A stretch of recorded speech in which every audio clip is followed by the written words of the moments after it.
Hey guys, so this was a very challenging episode for me. The call quality was complete rubbish, from echoes to pops and clicks and other mysterious noises. Luckily, in a past incarnation far away, I did have some experience in sound engineering and production, so I was able to clean it up as much as I possibly could. There was a part of the episode that wasn't salvageable, only about 10 minutes or so not too bad. It did take me about 5 hours to get it to this level, so obviously this will never happen again, and huge lesson learned for me personally. Can't win them all. Please enjoy what's left of this episode. So again, I'm starting to get the idea of what this involves. So Spiritism is more of a doctrine or a way of living, perceiving the world. Exactly. It's trying to, and it's knowing that you have to grow your spiritual side.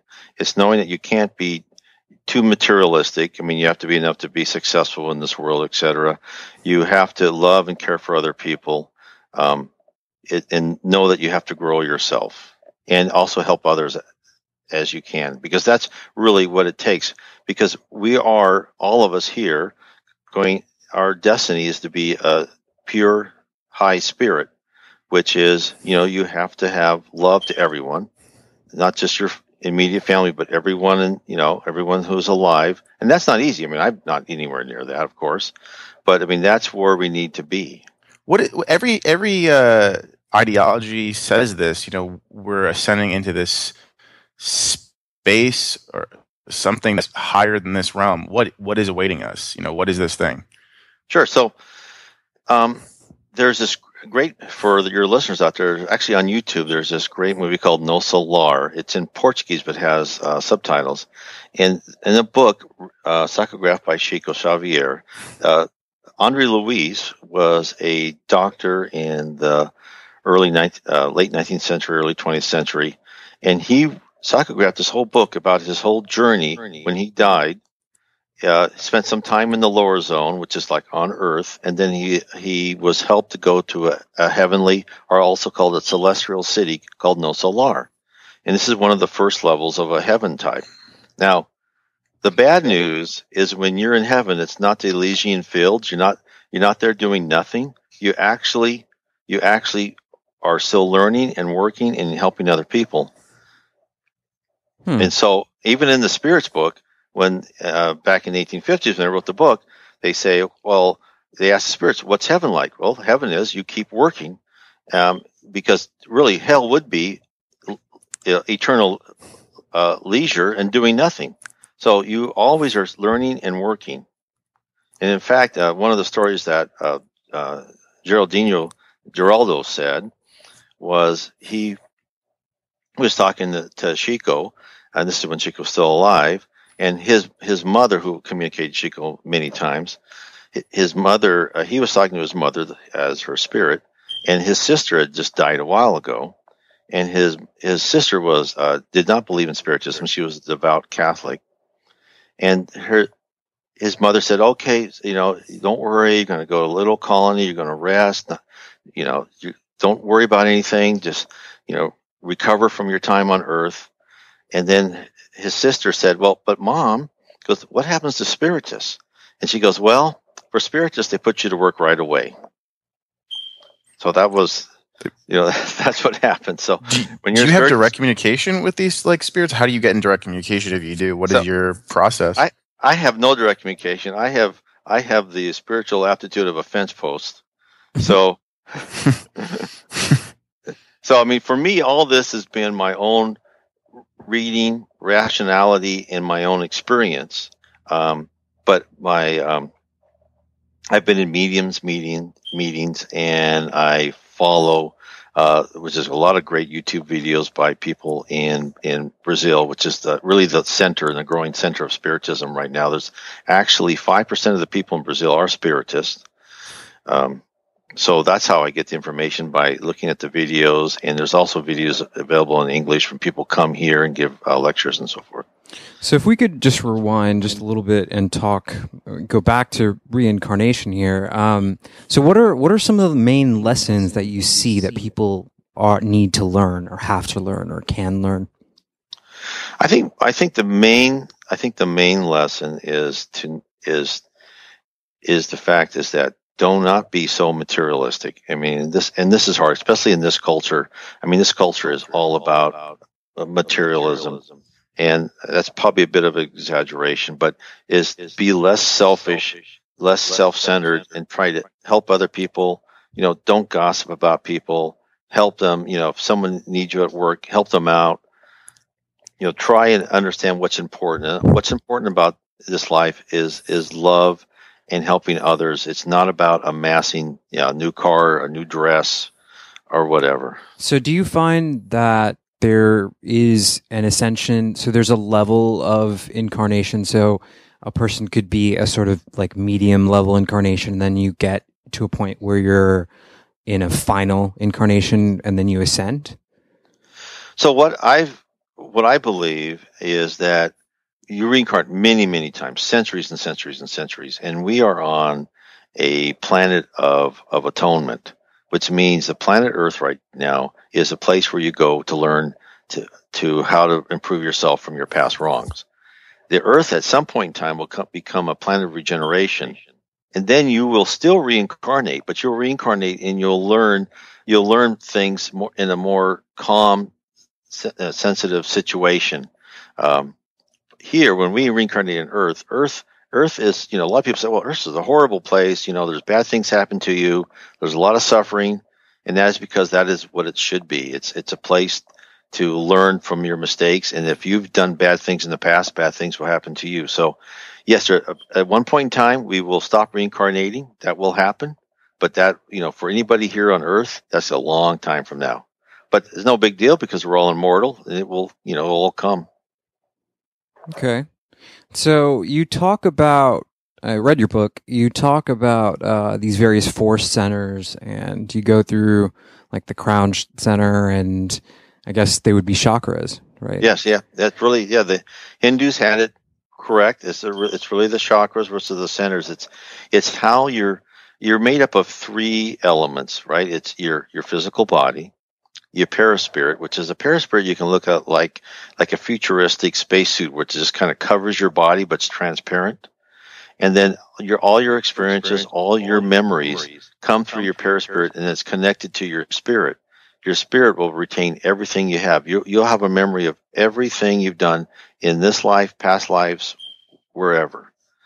And then your paraspirit is attached to all the different force centers, all the different chakras. I think you brought up something interesting that I was going to bring up later, but I'll just say it now.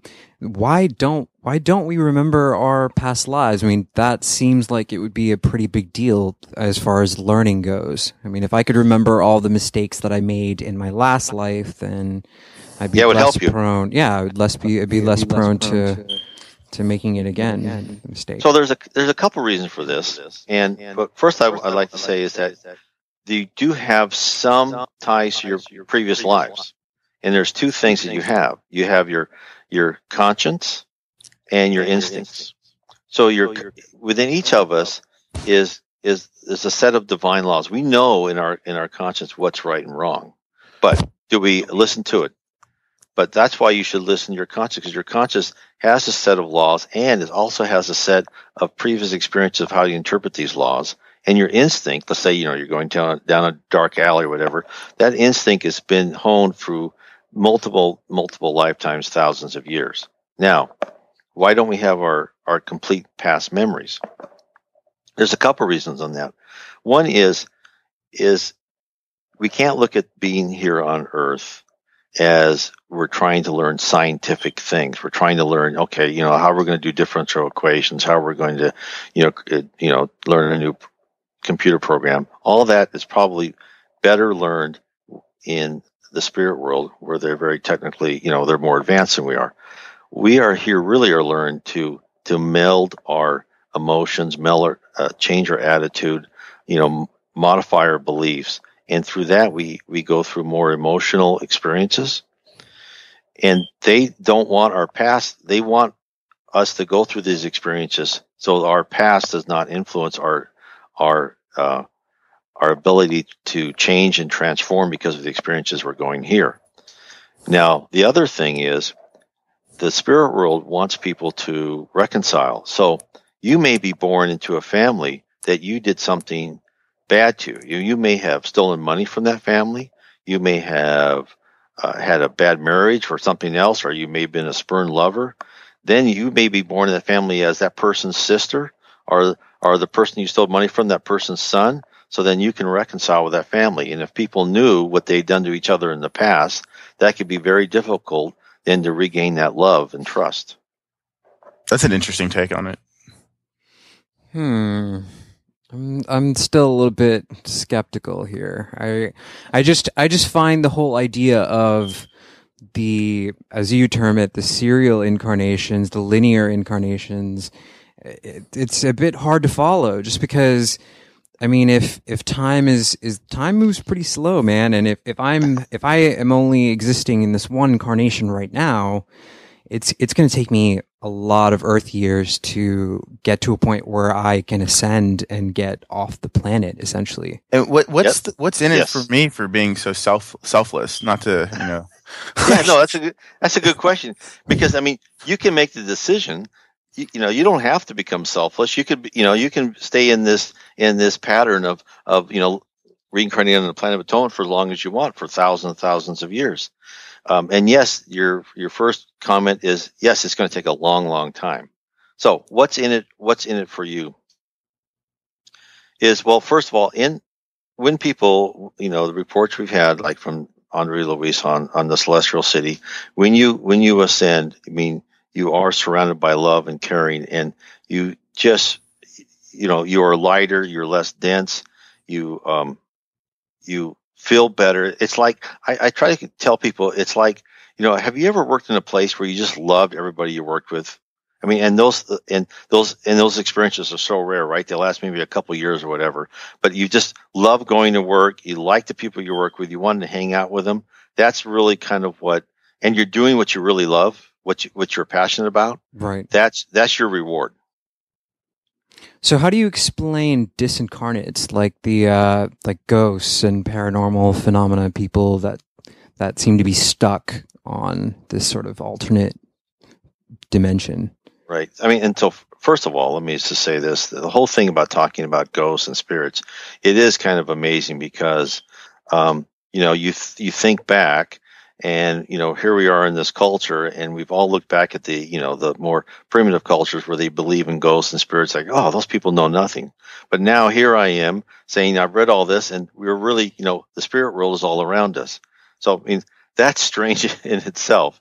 But yes, the spirit world is around us, and there's many people. There's more than 3 levels, but roughly there's the abyss, which is like a purgatory, and it's not really hell, because hell means permanent, but it's where people who have been real criminals, they go and they exist at that level. And there's other levels around the earth where people exist with other people like them. It's the law of affinity, and that's really where you go, is the law of affinity. So what is the law of affinity? You are going to associate with people like you. So if you're a pickpocket and you're a petty thief, you will probably associate with other people like that. And then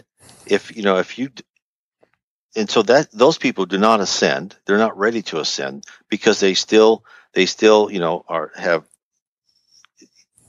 emotions where they want to have vengeance on people, they want to take advantage of people. So those people will be in the lower zone, or the umbra, what they say in Portuguese, where they'll still be on Earth, around the Earth, or a little bit below it, learning the fact that this is not a great place to be, and it's not supposed to be a great place to be, because eventually they will come to the point in time where they will decide, well, you know what, this isn't how I want to be. I don't want to be mean to other people. And then they will be helped by the spirit guides this people from No Solar and the celestial cities constantly are on Earth trying to help other people, not just physical people, incarnates, but discarnates, ascend and become better. How do we know these aren't like false light constructs, or how do we know that they have a specific agenda? And I don't. I mean, well, ghosts to me just seem like a tape loop. Like like an imprint that in time, space, that's kind of stuck there, you know, because of the frequency of experience that a person's having so intense. Like if a person is murdered or something in a house somewhere, because of the intensity of that experience, it's sort of imprinted in that space. Do you know what I mean, Brian? But I know exactly what you mean, and I read about this all the time in books by Chico Xavier and Andre Luis. A lot of these people are stuck on Earth because they are stuck in this memory and time, and it plays over and over again. And especially they'll get in type where all they want is they'll attach themselves to people too because they want vengeance on that person because that person did something wrong to them, and they'll replay that vengeance on them over and over again. So it's exactly as you described. There's many spirits here that are into this infinite loop where they have this one thought. Now, there's other spirits here that, you know, they don't believe in the afterlife. They think it's when they die, and then they stay when they die. They stay asleep. Those people are helped. They're brought into the colonies and helped to be awakened. So because you are what your mind tells you are in the spirit world, right? When you die, you look the way you want to look. You appear the way you want to appear. So your thoughts have power. Who set this whole thing in motion? Is there like a God behind in Spiritism, or is there a source? What is this? Yeah, it's so what they say in Spiritism is God created everything. He created the set of divine laws, and there is no such thing as a miracle. That everything happens according to the laws of God, and that the very, very high spirits are the ones that communicate to God and bring down His orders and His messages to us. Interesting. So how long is the time, I guess you would say, between planning your life out, choosing your new body out? How long do you spend in that space of the afterlife? So it varies widely. I was just about people who spent, you know, like 10,000 years in the lower zone and didn't want to improve. But usually it's what I read, it's about 25 to 30 years, sometimes as low as 17 years that you go from one life. You'll spend time in the spirit world. You will go to classes. You will learn what you need to do. You'll plan your next life out, and then you'll come back. Well, Einstein, eat your heart out. Theory of relativity exists in the lower spirit realms. I mean, wow, man. I mean, if I spent 10,000 years in a lower spirit realm, I couldn't even kill myself because I was already dead. That's right. So I'm just stuck there. That does seem like hell, actually. That does seem like hell, yes. But I mean, there are some notable figures that were spiritists. Carl Jung, I think he talks. Can you go into synchronicity a little bit and your opinion on synchronicity? So Carl Jung, he wasn't a spiritist. He believed in spiritism, and he believed in synchronicity. And one of the examples of that is when he was talking to a woman, a patient who had this, you know, she had this perfect logic. Yes, yeah. That was a scarab. Yeah. So when she said, "Well, what kind of bug would you have?" She goes, "Oh, the jewelry scarab." And then all of a sudden, this beetle that looked just like a scarab came in at that precise moment. And that's what he called about synchronicity, is that there aren't coincidences. There's events that are planned. And he even said this. He said, "Yeah, there's events that are planned in your life, and the plan for your life is for you to become better spiritually."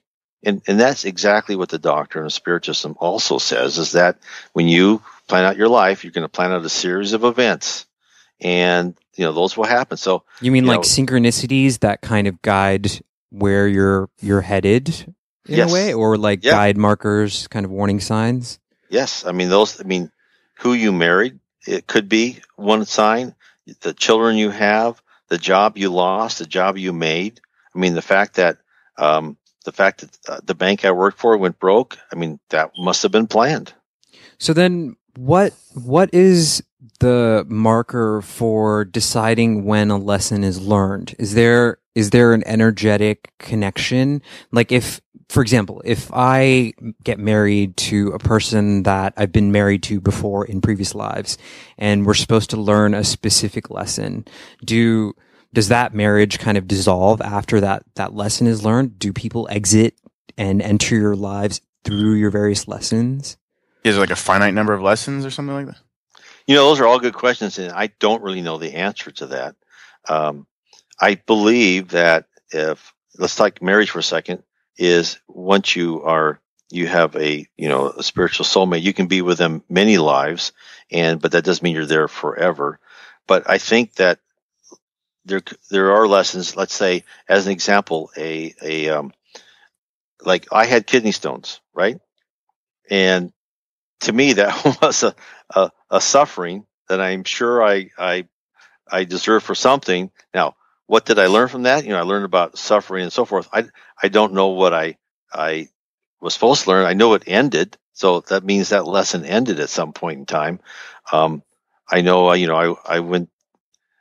got married. I had a first marriage that wasn't very well, and I know when that ended, I believe that was a marker of going into my second marriage, and I learned from what I did wrong and what I did right on my first marriage. So I do think there are things you can, but I think it's really up to you to examine your own life and determine that.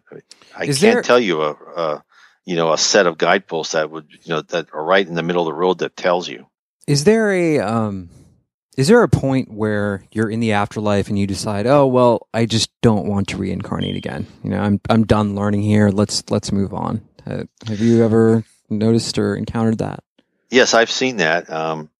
I've read about that, where people make a decision. I don't want to reincarnate. Now, for the lower people on Earth, they have no choice. They don't plan the reincarnations. The higher spheres plan that for them. But once you get to a celestial city, you can make a decision not to reincarnate. But what that means is you don't progress, because unless you learn what you need to learn, you won't progress. So you'll stay at that level for as long as you want. They're not going to force you to reincarnate. What happens to suicide deaths? People who choose to commit suicide, how does that work? So, I mean, that is, I always thought, I always liked Roman history, and I always thought that suicide in many cases could be a very honorable thing, right? I didn't see anything wrong in it. But with Spiritism, what I have learned is that you're given this body, you're assigned to this series of events, and yet you're trying to exit your college early. So what happens is that when you are a suicide, is that when you die, you stay in the lower zones until the time of when you would have naturally died, and when you were planned to die. And there's also a group called, and there's more people committing suicide than you know of, because Andrew Luis, the one who wrote the book No Solar and some other books, when he died, he went to the lower zone and wandered around miserable.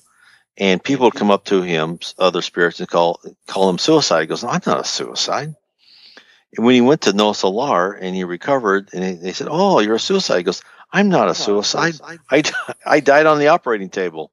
They go, "Well, you're an unconscious suicide. You didn't take care of yourself. You drank." He actually died of syphilis at that point in time. You did a very unsafe thing. So we call that an unconscious suicide. So if you think of all the people using drugs, smoking too much, whatever, there's a lot of people dying that are labeled unconscious suicide. And unfortunately, they will spend some time in the lower zone before they are helped to get out of that. So it sounds like you got to almost want to ascend. Yes, you have. Yes. No, go ahead. Sorry. No, I mean, yes, you have to. I mean, you have to have that attitude where I want to learn to be, care about everyone else, care about people as much as I care about myself, love other people, and want to serve. I mean, it's all, it's just taken right from the New Testament where, those who serve. So what is the difficulty in this process, do you think, for most people or souls, what have you? It seems like everyone's getting stuck in the traps and in the game, and they're not ascending. I mean, but it is difficult, right? I mean, just think about, all of us here and how difficult it is to really care about other people. I mean, you walk down the streets and you see this bum and you think, "Oh, bum." And, I hope he doesn't even look at me. I mean, and I mean, everyone's like that, right? Or you see someone who dresses funny, and you Brian, say, I'm never like that. I'm sure. I mean, and I'm trying to change my thoughts, right? Because thoughts really have power. And it's like, okay, that poor guy, he's probably had he's going through a difficult lesson now. I mean, it's difficult not being self-centered and selfish.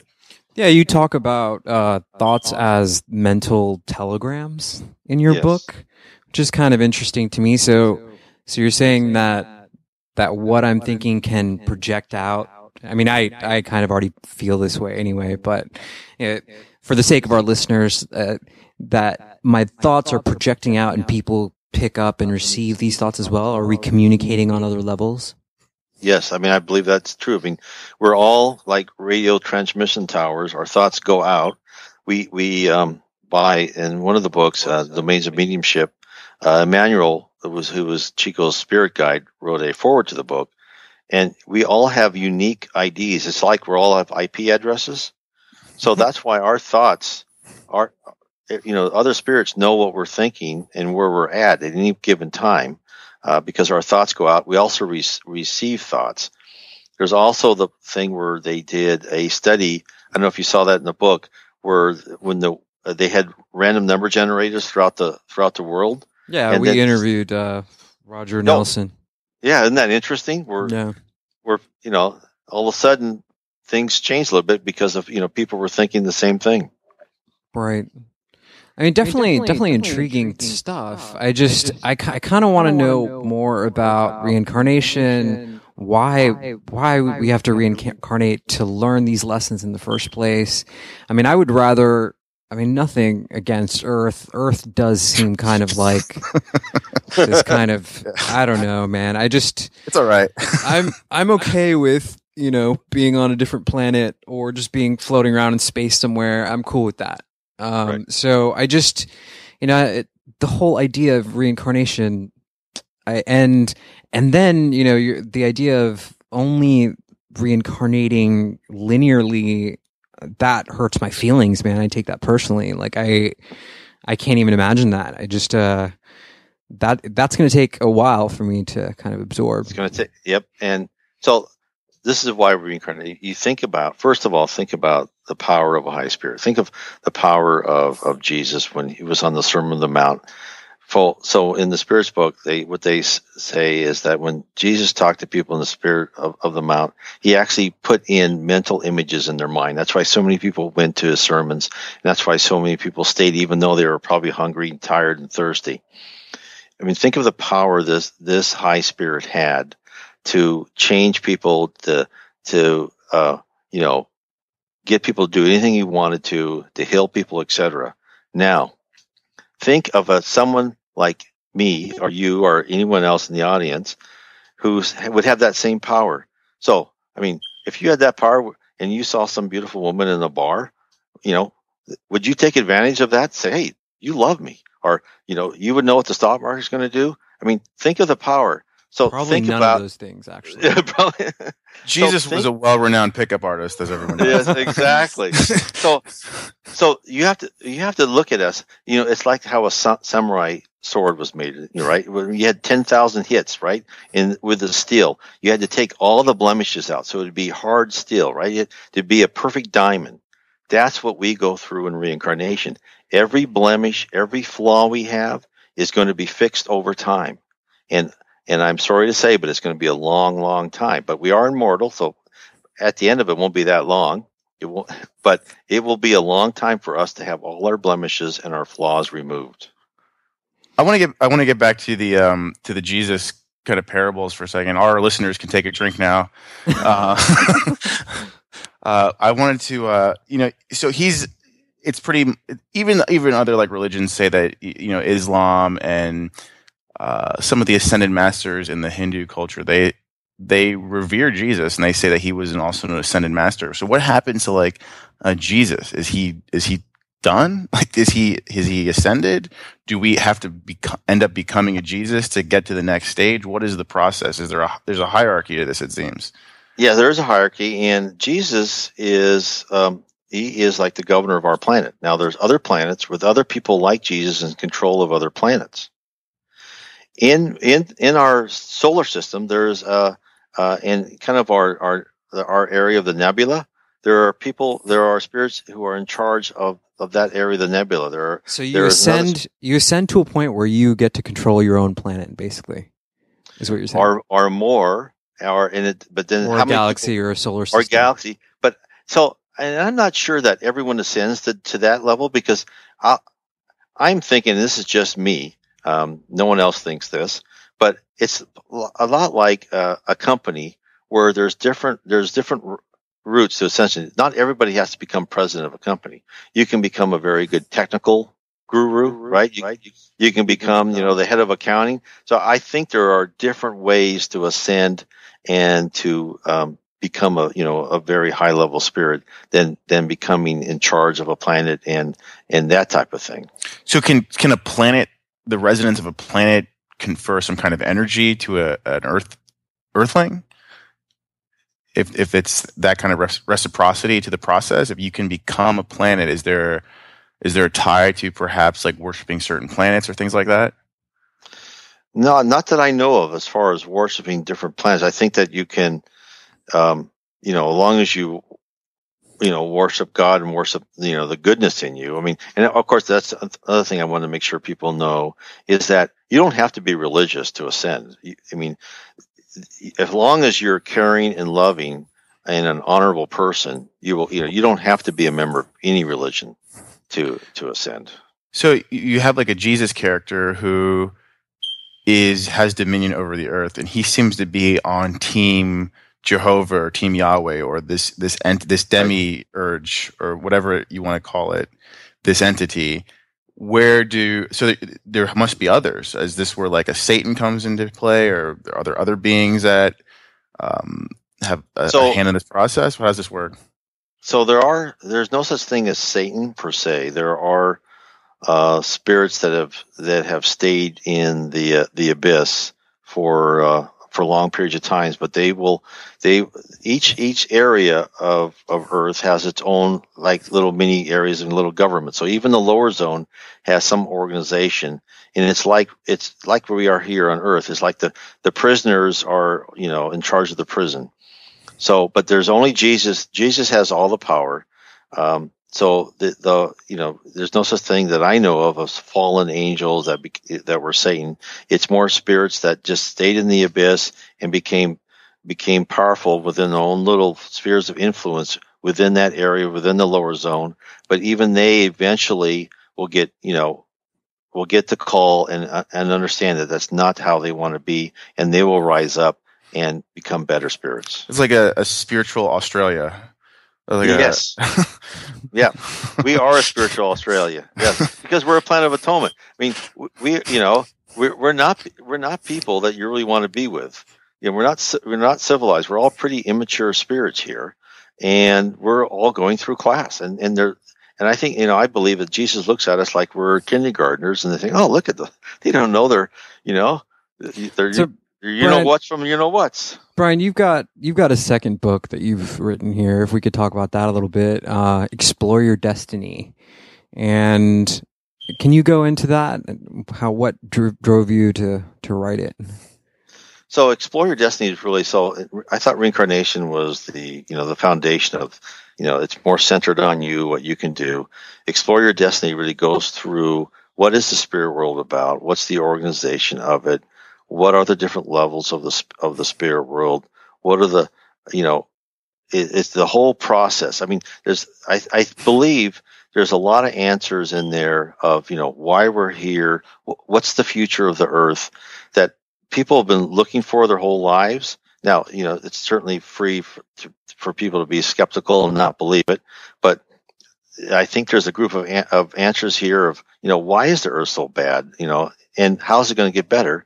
And I think it's, the answers are in Spiritism, because we are, we will stop becoming a planet of atonement at some point in time, and we will be a planet of regeneration, which will be a better planet and a much nicer place to live on.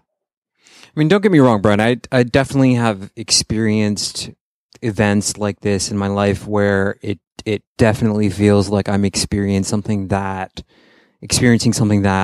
I've it's a feeling. It's an intuitive kind of feeling where I feel like I'm supposed to learn a lesson here and, experience this specific thing, and accompanying that will be synchronicities, and I will see like numbers and things around me kind of line up. So I mean, there is something to this. I don't know. There's something. I just need a little bit more. There's another piece of knowledge that I'm looking for here, and somehow I'm not finding it. Yeah, well, I understand it's not easy, and each of us have to decide for ourselves, and we should all be skeptical, and be rational about what we believe. Right. So we're approaching the end here. Is there anything that you'd like to any advice that you'd like to give people who are going to be reincarnating eventually? I mean, I think one of the great things about reincarnation is that when you get older, I mean, is kind of our culture as well. You got to leave off your dreams and not fantasize about what you want to be when you grow up, that type of thing. All that is, I encourage people to keep that. Think about, what do you want to do in the spirit world? What do you want to do in your next life? Because it's your life. You are immortal. You will live forever. You will outlive the sun. So don't give up what you want to be. Don't give up that vision of the future, and don't give up improving yourself. Yeah, I like that. There's a lot of people kind of talk about, they want to know what their past lives were. I kind of find it fascinating to figure out what your future lives are going to be like, future life regression or something. Yeah, so, I know. So yeah, I mean, I definitely think, there is something to be learned here. There is this movement of people who want to know more about what we're doing here, what our purpose is, why we're here, how we got here, where here is to begin with. And I agree. I think being positive and making the right choices and having a sense of nobility and being honorable, those are all positive qualities. Those are all good things. Dr. G, did you want to add something in here? I just wanted to ask, Brian, like, what specific experiences have you had that pretty much confirm that this was reality for you? Like, what perhaps synchronicities, or what kind of sealed the deal on it? Is there something that's going on in your life personally, or that you've been experiencing, or you think that you are going through as this spirit? Like, what spirit are you? Yeah, I mean, I think that the main thing that's caused all this was my wife adequately calling future events, and then the fact that we went to Rio this summer. We were part of the Sierra Fraterna Spiritual Center. That's a spiritual center in Catete. It's a barrio of a neighborhood of Rio de Janeiro.